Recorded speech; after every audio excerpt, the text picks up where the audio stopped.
Welcome back to Midlife by Design. I'm your host, Lori Lisai, helping midlife women learn how to use your human design to shed the shoulds and be who you came here to be. Welcome to November, my midlife mavens, and to Scorpio season, and also to the holiday season, during which time self-care is so important. So I am going to show you some ways to take care of yourself through the lens of human design in today's episode. So let's dive in. Hello, beautiful midlife mavens. Welcome back to Midlife by Design. Today I am talking about self-care, and we are moving into the holiday season. It is quickly coming upon us. We just closed out Halloween, and soon we'll have Thanksgiving and then all of the rush of the end of the year holidays. This is a time when I see so many women self-sacrifice, and oftentimes their health or their self-care is the first thing to go. And so I wanted to put out an episode to address self-care from the lens of human design, because a lot of the times we think about self-care in terms of things like going for a pedicure or getting a massage, a facial, or going out for a girls' night or something like that. And listen, I definitely don't want to knock those things because they can be beautiful, beautiful ways of taking care of yourself. And I also know that with our energy changing and our hormones shifting, and we are in this phase of life where we are hopefully shedding that people pleasing and shedding the things that that society tells us are great ways to take care of ourselves, and instead are tuning inward, listening inward, knowing our energy and how our energy works. And when we do that, then we can really tune into what we need for self-care and how we can actually truly, deeply nurture ourselves. So the first thing I want to say is that if pedicures or facials or girls' nights out, if those kinds of things are working for you and you love those things, again, I do not want to discourage you from doing them. And plus also, what I would say is, let's use facials as an example, because I actually love going to our local spa and getting a facial. It just feels so good in my body.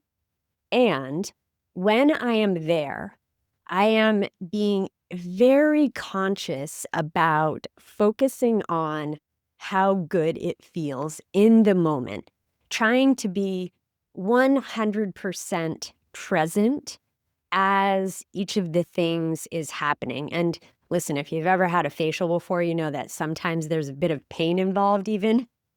But if you are running thoughts through your mind as they are doing the quote unquote extractions, fancy word for popping zits, if they are like digging out your blackheads and your body, you're, very uncomfortable, then you can still be playing thoughts in your head around what you are shedding, what you are letting go of, what is literally being dug out and extracted from you. What is in the fibers that are coming out?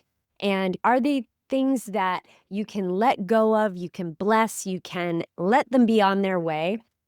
So you can see how you can take an exercise, or not an exercise, a thing like a facial and make it even more, right? How you can bring it to an energetic level where you're being super present and you're also allowing all of the things that are happening to be both what is happening in the 3D as well as metaphors for working the shit out of your body, for clearing the dead skin cells, the pieces that need to be shed away, for for letting them be sloughed off and taken off and letting the new, fresh skin beneath come forward.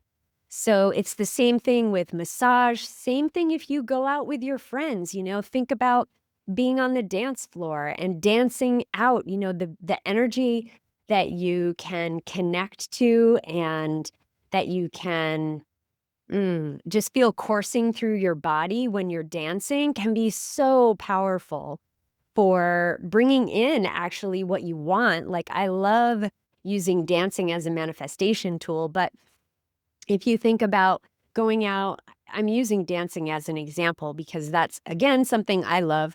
But, being in that positive energy and just being lit up and then playing on repeat in your head the things that you want to call into your life.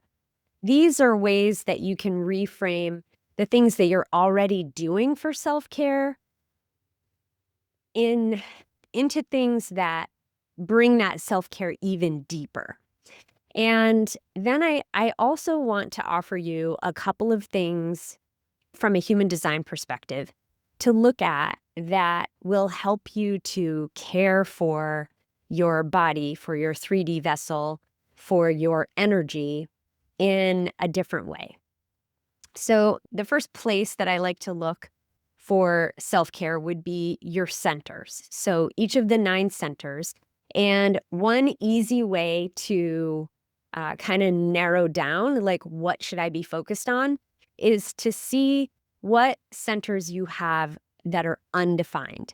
And again, if you don't have your chart, go to www.lorilisai.com, go to get your chart, and fill in your birth information and look at the body graph that is generated there for you. Look at all the shapes and see which ones are white, which ones are not colored in. Those are going to be the centers that are undefined or open. And if you've been listening to this podcast, and you know that undefined centers are where we take in and amplify other people's energies. These are centers where we are super sensitive. And so self-care in these centers is about awareness and release. I'm going to say that again. Self-care for your undefined centers is all about awareness and release.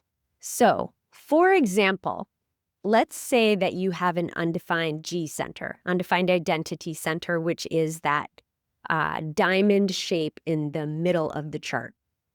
Let's say that that's undefined. And let's say that you have been just feeling down lately, feeling out of sorts, feeling like you need some self-care, feeling like you are not ready to face the holidays. So one thing I would tell you is look at who you're spending time with. Are they filling your cup? Are they bringing you up? Are they inspiring you? Are they helping you to feel full of good energy? Because if not, that is a place for you to first become aware, because awareness is always the first step to change. And then think about, how can you release some of the energy that you've been taking on from them? And part of it is just understanding that the way that you're feeling, these ups and downs, highs and lows, the way that you've been feeling, if you're feeling meh and you have that undefined G center, it could very well be because of the people who are around you. It could also be about the environment that you're in. So I'm going to use my example right now. I'm looking out the window at Vermont. It's stick season. We are 100% in stick season right now, which is this in-between season between foliage and winter, when we literally just look outside at a bunch of sticks because all of the trees, leaves have fallen, and it's gray oftentimes. We don't get a lot of sun this time of year, and it's cold, but sometimes it's not cold enough yet to snow, and so we're not getting snow, but it's not warm enough yet where it feels like beautiful fall. And so it can be a challenging time of year. It can be very depressing. And the days are getting shorter, the light around the days are getting shorter. Blah, blah, blah. And so as an undefined G center, I have to realize this about myself and understand, like, okay, what can I do to release that sadness, to release that feeling of depression, and also allow myself to feel it. So let's talk a little bit about your defined centers and how you can give them attention in terms of your self-care. So this is leading me into the emotional solar plexus. And if you have a defined emotional solar plexus, which if you're looking at the chart is the lower right hand triangle that faces inward. So if that is defined, if it is colored in, then you are emotionally defined. You're roughly half of the population. And it means that you are going to have highs and lows. You're going to naturally always be in some part of an emotional wave. And we know how waves work. They never stop, right? There's momentum building, they're cresting, and then they're falling and crashing onto the shore. And then another one comes and another one comes. And so you're always in one part of that emotional wave. And so with an undefined G center, who, as somebody with this who is affected by her environment and affected by stick season, as an example, and someone who has an emotional solar plexus definition, I know that there will be times during stick season when I'm going to be in my emotional low, and I have to remind myself that it is temporary. Okay? It is all of the feelings in this phase are temporary.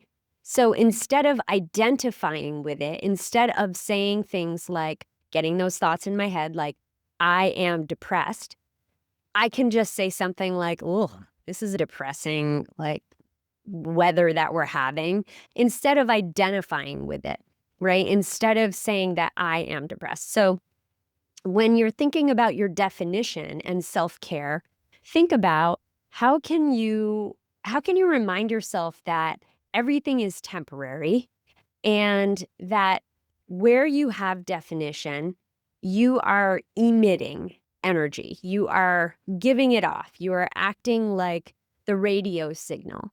And it's just about awareness and understanding that that is what is happening. And it doesn't define you. It doesn't mean that that is who you are always, forever. Okay? So I also wanted to touch on the root because the root center it's a pressure center. And so many people who have undefined root centers really struggle with this pressure. And again, thanks to capitalism, thanks to the patriarchy, this is partially due to this constant pressure of productivity and having to do in order to feel worthy. And the root is this pressure that gets us to do things. But even if you have a defined root, remember that the root pulses. So even if it is defined, yes, you have access to this energy that pushes you to do things, but it pulses on and off. And so if your root is off, you're not necessarily going to have the energy to do in the moment. So during this season of holidays coming up, especially if you have an undefined root, I want you to be hyper aware of where are you taking on this idea of, oh my God, I have to get this done. There's no time. I have to get this done. If I don't do it, then nobody else is going to do it. What stories are you telling yourself? And where can you start to separate out? Where can you start to delegate? Where can you start to ask yourself, is it really true that you are the one that has to do all of these things? Is it really true that XYZ has to happen? Maybe you've done it for the last 5 years. Maybe you've done it for the last 5 fucking decades, but that doesn't mean that you have to keep doing it, right? It doesn't mean that you have to keep doing it. Does it bring you joy? Does it bring you meaning at this time of year? And if not, maybe it's one of those things that you can let go. So, those are some things to think about when it comes to your centers. And if you have a defined or undefined emotional solar plexus, I also wanted to mention episodes 61 and 62, where I did kind of an in-depth look at that center. So go check that out. All right. The second thing that I want to bring to light around your self-care for this season is your environment. And I was talking a bit about that in terms of the G center. And now I want to actually talk about it in terms of the variables. So those arrows above your chart. And some more episodes for you to check out would be 71 and 73, where I did a 2-part series on your environment in particular and how your environment can support you.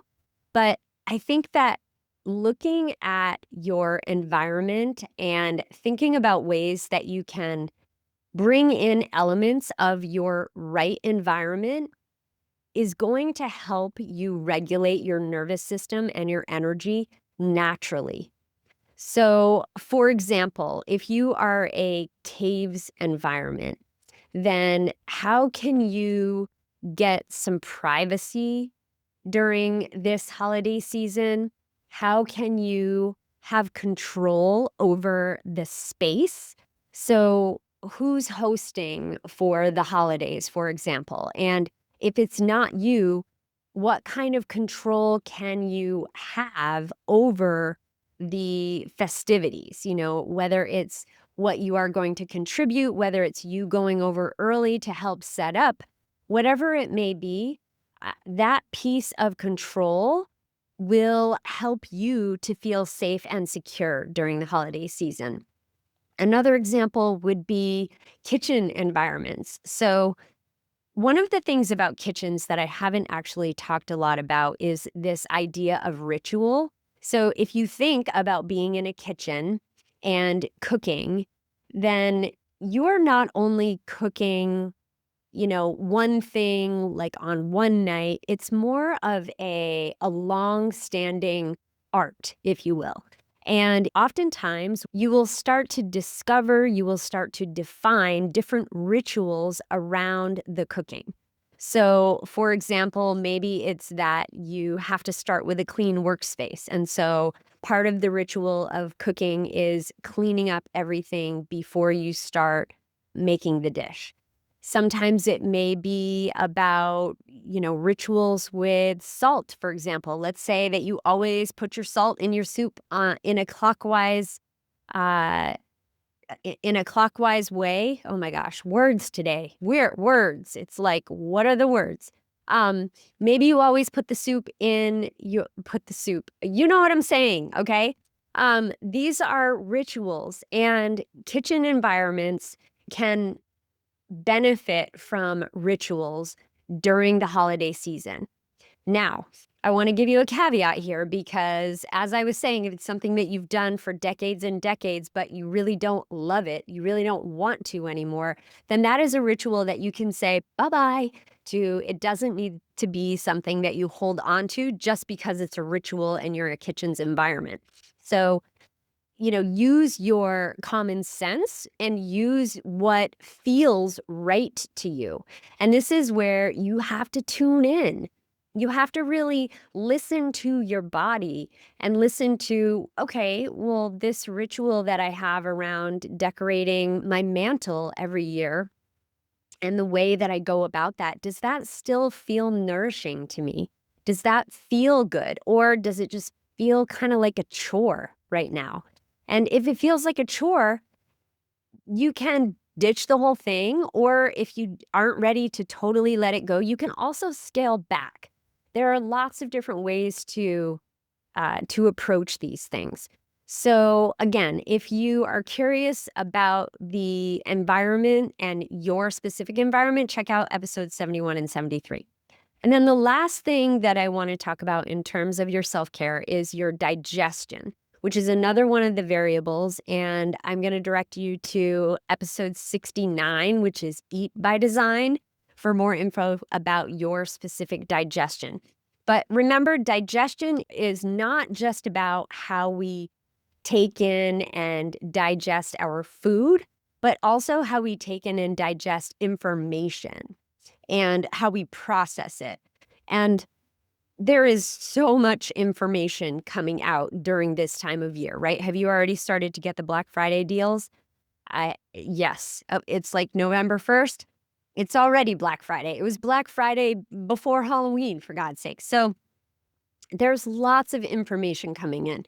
There's also lots of information that women feel like they have to keep track of, right? Like you've got your gift list on your phone that you've been writing ideas down for months. You have, all of the stocking stuffers that you need to do for everyone. We had this whole conversation about this last year about how many women are still doing their own stockings who are in their 50s. So I'm digressing. Let me get back to digestion. Digestion, how you take in your food this season is so important. And listen, I want you to eat the cookies, the Christmas cookies, the holiday cookies, the treats, the whatever. I want you to do those things without guilt. And I want you to know that there are ways to support your body to take in those yummy treats to help you not necessarily hold it all where you don't want to hold it. Hello, menno belly. So, for example, let's talk about calm digestion. Calm digestion could potentially be a really challenging digestion for you around the holidays, especially specifically around big holiday gatherings. So, if you have calm digestion, I would encourage you to eat a holiday meal either before or after the gathering. And instead of trying to eat while everybody is, gathered and running around and la la la, instead of trying to do it then, do it at a time when you can have some quiet, some peaceful moments to yourself where you can just sit and chillax. Okay, that whole idea of sitting in total silence, this is for calm digestion people. Now, the opposite digestion of calm is called nervous. And nervous is like, let's get into the holiday havoc. Let's get into the chaos. And when I'm eating, while that is happening, my nervous system is buzzing and my digestion and my belly is working in optimal ways. So that would be something that you can do to help yourself in the holiday season if you have those two types of digestion and to take care of yourself this way. I'll give you one more example, which is the consecutive and alternating digestion. So this is all about simplicity. So you're not going to want to eat the tuna casserole that Aunt Bev brought.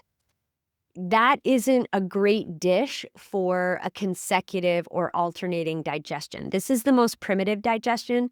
So you're going to want to eat pretty plain, pretty just on their own kinds of ingredients. And if you are consecutive, you're going to want to eat one ingredient at a time. So let's say you do the feast of, what is it? The 7 fishes, I think, feast. That is a holiday tradition. And so you would then want to eat one fish. You're going to want to eat the whole thing. And then you move on to the next kind of fish, and then the next kind of fish, and the next kind of fish. And listen, I'm talking from ignorance here because I've never been to one of these. I don't even really eat much fish, but for some reason it popped into my head. So I don't really know how it's served, but I do know what I'm meaning to say here is that it's about eating different ingredients, separately. Versus alternating, you can kind of go around the plate. So if you've got 7 different fishes on your plate, you can have a bite of the cod and then a bite of shrimp and then a bite of, I don't know, caviar. You can move around the dish and eat it that way. And again, speaking from ignorance, I'm so sorry if this is something that you celebrate and I am absolutely butchering it. This is me like speaking from what's dropping into my head in the moment. So apologies for that. And a reminder to check out episode 69 for more information on your specific digestion. And those are ways that you can support yourself this season. So, okay, I've given you 3 different ways to take care of yourself this season. And I am really encouraging you to, above all, maybe the most important way of taking care of yourself this season is to shed the shoulds, is to stop shoulding all over yourself. There are so many expectations that come with holiday seasons and traditions, and 99% of the time, those tasks fall on the shoulders of women. And you are in midlife. You are in your wild woman phase. You get to say, fuck it. You get to say, fuck off. If you don't want to do it, you don't need to. No is a complete sentence. And that, my midlife mavens, is probably the best piece of self-care advice, self-care, whatever, again, words that I can offer you. So if you want to work together, if you need some support through this season, then you know where to find me. I will leave the link to the application for coaching in the show notes. And until next time, here's to living midlife by your design. I appreciate you so much for listening to today's episode of Midlife by Design. And if you have a midlife maven friend who needs to hear this episode, I would be so honored if you would share it with her to help her through the holiday season. And if you need a little bit more support for yourself, feel free to either book a call or fill out the application for coaching, and I will be in touch. And remember that I am always wishing you the strength to let go of what no longer serves you, joy to fill your days, and the clarity to be who you came here to be.